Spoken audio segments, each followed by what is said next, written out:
तो डंके की चोट पर कहते हैं कि अगर कोई संस्था, पीएफआई जैसी संस्था उन्माद फैला रही है, वैमनस्यता फैला रही है, 8 साल से सत्ता में आप हैं, सेंट्रल में तमाम जगहों पर आपकी डबल इंजन की, कर्नाटक से लेके मध्य प्रदेश से लेके उत्तर प्रदेश में सरकार चल रही है, बस झुंझुना बजाइएगा पीएफआई का, करिए ना बैन पीएफआई को। लेकिन अगर पीएफआई को आप बैन कर देंगे तो आप ठीकरा किसके सर फोड़ेंगे? आप किसके तरफ ध्यान आकर्षित करिएगा?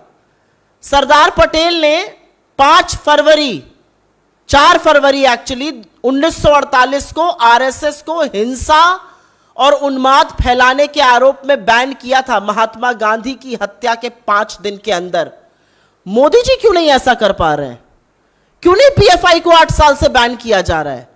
और आपने अच्छा सवाल पूछा, 2021 अगस्त से शिवराज सिंह चौहान ये डुगडुगी बजा रहे हैं कि पीएफआई को बैन करने वाला है मध्य प्रदेश। आज 1 साल के करीब होने को आ गया, क्यों नहीं बैन कर रहे हैं?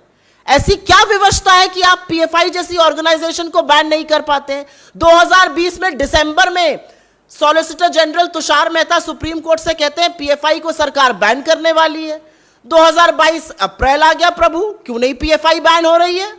सितंबर 15 तारीख को 2020 में इनके युवा मोर्चा के जो अध्यक्ष हैं, जो आजकल नफरत के मैस्कॉट बने घूम रहे हैं, तेजस्वी सूर्या जी, उन्होंने सदन में सवाल पूछा पीएफआई को बैन क्यों नहीं किया जा रहा है? आपको पता है सरकार ने क्या जवाब दिया?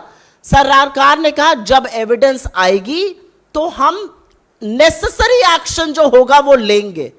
तो पीएफआई पर जब आपका ही सांसद सवाल पूछ रहा है, आप बगले झांक रहे हैं। 2020 से आप सुप्रीम कोर्ट में कह रहे हैं पीएफआई बैन होने वाली है। उत्तर प्रदेश से लेके मध्य प्रदेश और कर्नाटक की सरकारें तो 2019 से कह रही है पीएफआई बैन होने वाली है। तो कौन सा मुहूर्त ढूंढा जा रहा है पीएफआई को बैन करने के लिए?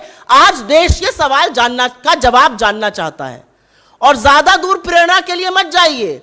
लौह पुरुष सरदार वल्लभ भाई पटेल ने महात्मा गांधी की हत्या के 5 दिन के अंदर आरएसएस को यह कहकर बैन किया था कि ये नफरत और वैमनस्य फैलाते हैं। इनकी नफरती भाषणों का यह अंत हुआ है कि महात्मा गांधी को अपने प्राणों की कुर्बानी देनी पड़ी और इसलिए मैं आरएसएस को बैन करता हूं। उस लौह पुरुष को याद करके ही कुछ एक्शन ले लीजिए। ये झुंझुना बजाना, ध्यान इधर उधर बांटना, ये सारी बातें छोड़ देनी चाहिए। दलितों की इस देश में, वंचित समाज के लोगों की इस देश में हम सबसे छुपी हुई नहीं है। चाहे वो रोहित वेमुला हो, चाहे वो तमाम दलित महिलाएं हो जिनका बलात्कार होता है, चाहे वो पूर्व मुख्यमंत्री यड्डी जी हो जो दलितों के घर जाके होटल का खाना खाते हैं, चाहे वो मुख्यमंत्री योगी आदित्यनाथ जी हो, जब वो दलितों से मिलते हैं तो उनको पहले नहला धुला के साफ सुथरा किया जाता है। भगवान उनकी आत्मा को शांति दे, अनंत हेगड़े जी हो जिन्होंने दलितों को कुत्तों तक से कंपेयर किया था।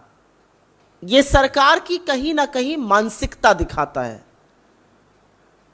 और शायद इसीलिए जो कंसोलिडेटेड डेटा अवेलेबल है उसके अनुसार 2020 तक करीब 50,291 क्राइम अगेंस्ट दलित एक वार्षिक वर्ष में हुए थे और 2011 में इसकी संख्या 33,000 थी।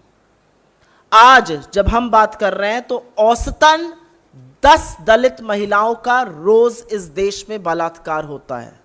10 महिलाओं का। 22% से ज्यादा रिपोर्टेड छोटे बच्चों के यौन शोषण के मामले दलित बच्चों के होते हैं। लेकिन क्या सिर्फ ये सामाजिक अन्याय, और ये सच है कि जब ऐसा होता है तो पुलिस और प्रशासन पीड़ित को ही प्रताड़ित करता है, पुलिस और प्रशासन उनकी ही आवाज दमन करने का काम करता है। सारा की सारी सरकार, मंत्री, मुख्यमंत्री, पार्टी, ट्रोल आर्मी लग जाती है पीड़ित को गलत साबित करने में। इसके अलावा अगर आप देखें तो दलितों के प्रति जो भारतीय जनता पार्टी का रवैया है वो कहीं ना कहीं उनके नीति, नियम, कानून, उनके बजट तक में प्रतिबिंबित होता है। जो परसेंटेज ऑफ टारगेटेड स्कीम्स होती हैं दलितों के लिए, शेड्यूल्ड कास्ट के लिए, टोटल सेंट्रल स्कीम और टोटल सेंट्रली स्पॉन्सर्ड स्कीम्स में से अब दलितों की टारगेट करने वाली स्कीम मात्र 4.4% हिस्सा उसका रह गया है। यह निरंतर हर साल गिरता जा रहा है। 2022 वित्तीय वर्ष में दलित औरतों के लिए 15,000 करोड़ से ज्यादा एलोकेट किए गए थे। 2023 में वो घटाकर 11,000 करोड़ से थोड़ा ज्यादा एलोकेट किए गए। तो ये एब्सोल्यूट टर्म्स में भी घटा, परसेंटेज ऑफ बजट में भी घटा। बाबा साहब का सपना था कि दलित बच्चे पढ़ेंगे, लिखेंगे, मुख्य धारा में आएंगे तो सामाजिक न्याय और समानता को ज्यादा धार मिलेगी। लेकिन national scheme to incentivise girls in the Dalit community, जो उस वर्ग की महिलाएं हैं, बच्चियां हैं, उनको कैसे पढ़ने के लिए प्रेरित किया जाए, NGISC के तहत उसका जो एलोकेशन है वो लगातार गिरा है, उसका एनरोलमेंट लगातार गिरा है। स्कॉलरशिप्स, किसी वजह से संविधान में पूर्व की सरकारों ने सामाजिक न्याय को ध्यान में रखकर दलितों के लिए विशेष स्कॉलरशिप्स की बात कही थी। यह प्रॉमिस किया गया था कि 7,000 रुपए प्रति साल पोस्ट मैट्रिक स्कॉलरशिप दलित स्टूडेंट्स को दी जाएगी। यह 5 साल का कार्यक्रम था। इसमें इस वित्तीय वर्ष में मात्र 5,600 करोड़ एलोकेट किए गए, जो कि पर्याप्त नहीं है। 2021 के वित्तीय वर्ष में पोस्ट मैट्रिक स्कॉलरशिप का पैसा जो दलितों के लिए जाना चाहिए वो इस देश के 6 राज्यों और यूनियन टेरिटरी को मिला ही नहीं। 2020 और 2021 के वित्तीय वर्ष में जो पैसा प्री मैट्रिक स्कॉलरशिप के लिए दलित बच्चों के लिए जाना चाहिए वो 9 यूनियन टेरिटरीज और स्टेट्स को नहीं मिला। National means cum merit scholarship scheme, जिसको NMMS कहा जाता है, वो लगातार डिक्लाइन कर रहा है उसका पैसा। उसका बजटरी एलोकेशन इस साल 450 करोड़ से घटाकर 300 करोड़ कर दिया गया है। और डेटा बहुत है, लेकिन हायर एजुकेशन के लिए, फेलोशिप के लिए, फ्री कोचिंग के लिए लगातार बजटरी एलोकेशन घटाया जा रहा है और कई कई चीजों पर उसको आधा कर दिया गया है। एक बात यहां पर विशेष तौर से करनी इसलिए जरूरी है क्योंकि जब भी होता है तो जबरदस्त रोष होता है, बड़ी चर्चा होती है, मीडिया में भी होती है, सोशल मीडिया पे भी होती है, पर इसकी असलियत क्या है?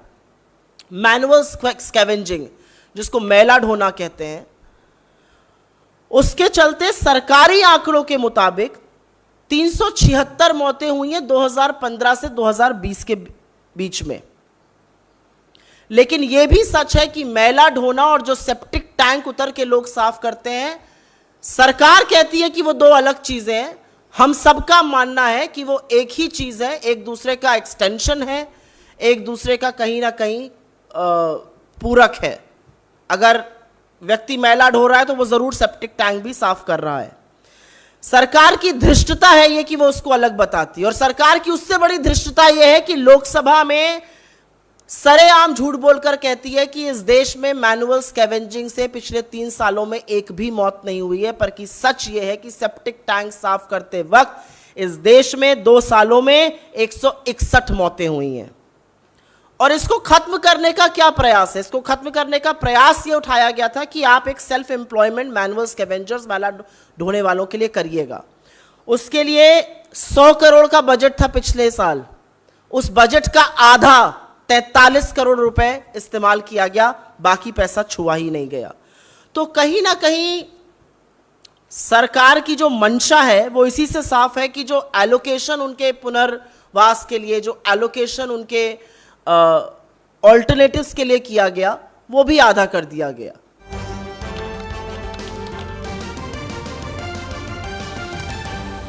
आपकी आवाज